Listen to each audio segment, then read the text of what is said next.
Irashaimase! Hello and welcome to Futaris' Kitchen. I'm your host, Chef Futaris. It's time once again for Shoot 'em Up Saturday, and on the menu this week we have Cotton Rock and Roll Superlative Night Dreams, a new entry in a storied franchise. What kind of taste will it have? Let's get cooking and find out. From publisher success, Cotton Rock and Roll released in the year 2021 as part of their Cotton 30th anniversary celebration. It released earlier in the year to arcades and in December, but just in the Japanese region, to the PlayStation 4 and the Nintendo Switch, which is the version we're playing today. They have plans to release it in English in 2022 for the PlayStation 4, the Nintendo Switch, and the PC via Steam, so keep an eye out for those. So this is the first new Cotton title we've received in over 20 years. The last Cotton shoot 'em up to release was Rainbow Cotton on the Dreamcast in the year 2000. So this is actually very exciting, and I have to say, this title is a wonderful return to form. So this is one that I will already give you a recommend if you're a fan of horizontal scrollers with a bit of bullet hell, or if you're a fan of the Cotton series, this is definitely one that I can recommend to you. With that said, I do feel the price point is a little bit high, but this is a newly developed title, so that's something to keep in mind. Starting the game, we've got a couple options, but for the most part, I feel like the options are a little bare bones on this. So you've got the story mode, which is what we're going to be looking at, of course. The training mode, where you can train through the various stages. Leaderboards, which are online, so that is an important thing to take into account. And the game options, which are, once again, fairly bare bones. You can adjust some of the volumes, turn off cutscenes, that sort of thing, and also change the language. That's an important thing to note, is even though this title hasn't released outside of the Japanese region, it's already fully translated in English, in addition also Korean, Chinese, and of course the original Japanese. Starting the story mode, we're taken to our difficulty selection: normal, hard, and extra. So we'll pick normal, but one thing to keep in mind, this game does have a rank system, basically a scaling difficulty system, where if you are performing really well, the game will get that much more difficult. Anyway, after we've selected our difficulty, we're taken to the character select screen. Here, if you're playing the game for the first time, we'll have 6 characters available. Or once you've unlocked the secret character, you'll have 7 characters available, which we have here.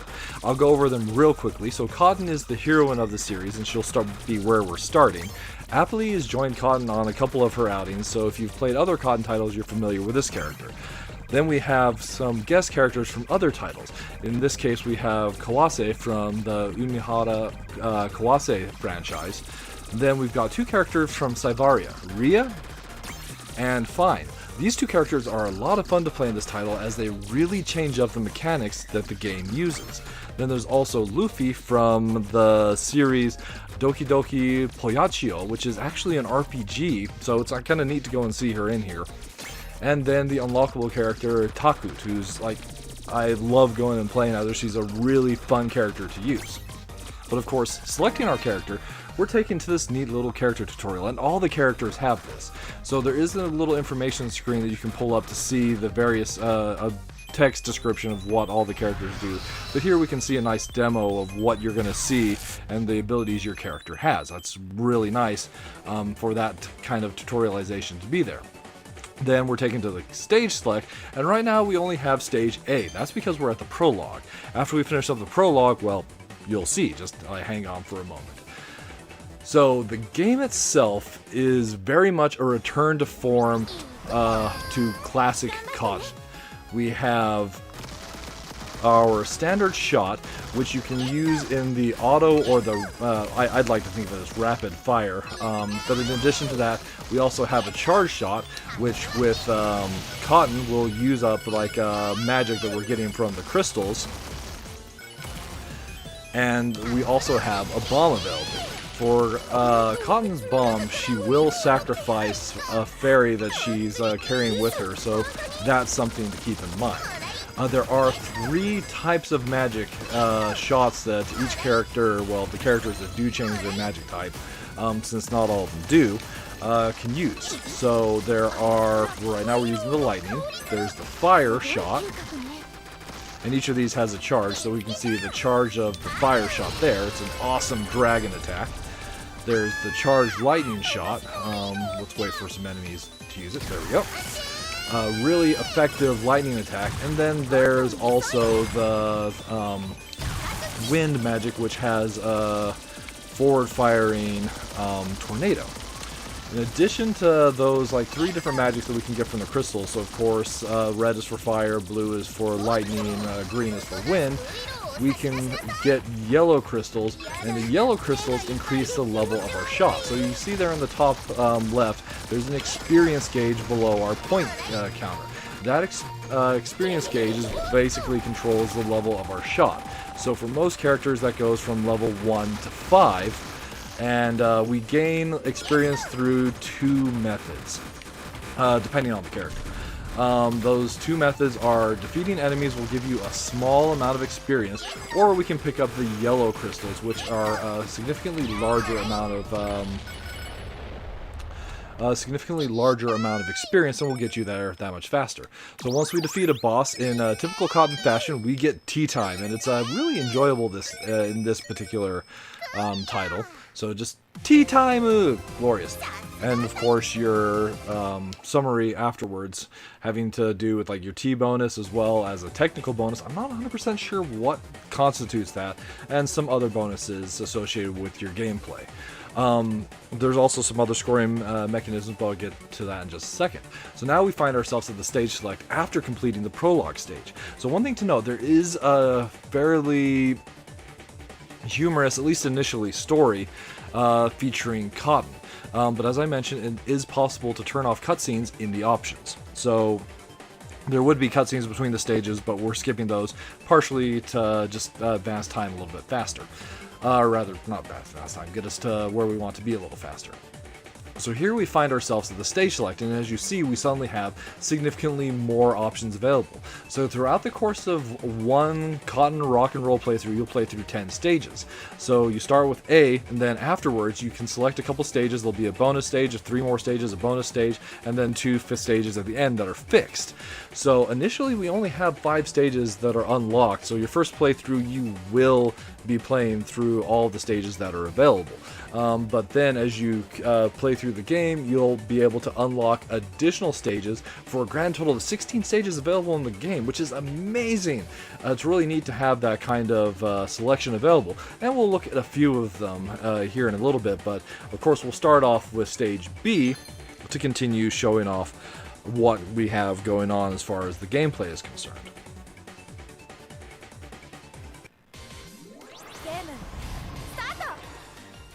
And here we have stage B, but there is a difference. I did go and swap out characters. So here I'm showing you Colossae. Although before we talk a little bit about how Colossae works, just wanted to go and show off just how pretty this particular stage is. And there's one thing I really appreciate about this game is I feel like they did a wonderful job with the 3D art and backgrounds, and indeed really all the art. There's a unique set of enemies basically for most stages, and they're all well modeled. The backgrounds are well done. Really, for a revival of a series like Cotton, I feel like this one has been excellently done. So Colossae is an interesting character in that she's like Cotton and Alpity in that her magic, I guess Tuckhoot as well, her magic will, her shot will change based off of the type of magic you've got displayed there in the bottom left. So now it's like lightning, fire, and like lightning again. So if I were to fire off one of my charge shots, I would use up those shots. So that does work similar to the other two, but unlike both Alpity and Cotton, who have the same type of charged shots, they are different for Colossae. One thing that Colossae does have, though, is she can capture enemies with her lure, which she can throw in any of the directions around her, and then we can fire off a bazooka shot using that particular enemy. It's actually a really fun mechanic to play with. But it is a little tricky. It's more difficult with Alpity, though, because she can only capture enemies directly in front of her, whereas Colossae can fire enemies in any direction. It does have to be small enemies, so that's something to keep in mind. So one thing that I haven't talked about yet is the scoring. You might have noticed a lot of times various attacks that we perform will create bells, which are basically the scoring item in this particular game. That will also give you a multiplier, and that multiplier will count down over the course of time that you're still, if you're not actually actively damaging or defeating enemies.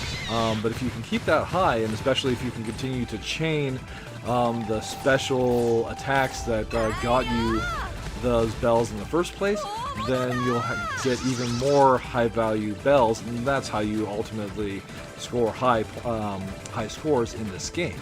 There are some characters though where that's actually easier said than done, so that's something to keep in mind. With 7 different characters and many of them having different mechanics, it's actually really satisfying to think, okay, how could I get a good high score with certain characters, or how can I even effectively fight, like say a boss like this Griffin here. So one thing that I can say is if you can build up your shot power, it's actually significantly easier to defeat a boss. A level 5 shot is significantly stronger than a level 3. So here we're seeing this boss change into a second form. As far as I've been able to tell, all the bosses have at least 2 forms throughout the course of their fight. However, if you are powerful enough, it's possible to skip that second phase, as you'll defeat them before they hit that transformation point. Getting the Willow, which is like the iconic candies that Cotton's always going off about in the franchise. We move on to our stage results and back to the stage select.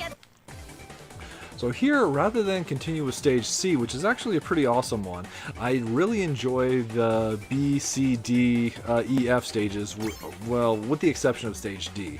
That was one that I don't like. So it's actually really nice that having all these extra stages, we can actually look at other stages. And we're going to actually jump into one that's very different from what you would expect in this type of game, Earth 5.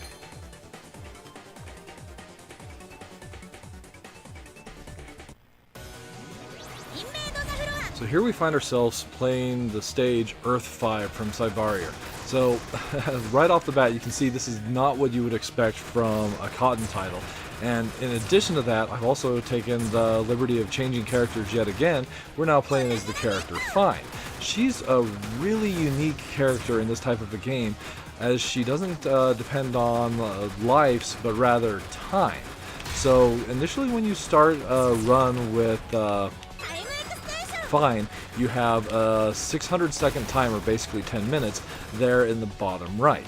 So instead of any kind of magic or experience crystals, all the crystals that the enemies drop will be these ones here, which are time recovery. But in addition to those mechanics, she has 3 different weapons, so we use our special button to swap between them. So there's this spread shot of hers, which if we use the charge shot is this awesome, well, it's like, we actually get to the point where we can see it, this awesome missile barrage, and those giant missiles do home in on enemies. They also will unlock the scoring items, the bells. In addition, we've got this circular shot, and the charged version of this one can be really effective against certain kinds of bosses. It's this short-range sword that we will use against enemies, and it can deal quite a bit of damage. But you have to get close to an enemy to be able to use it. And then there's this graviton shot, which is slow but very powerful.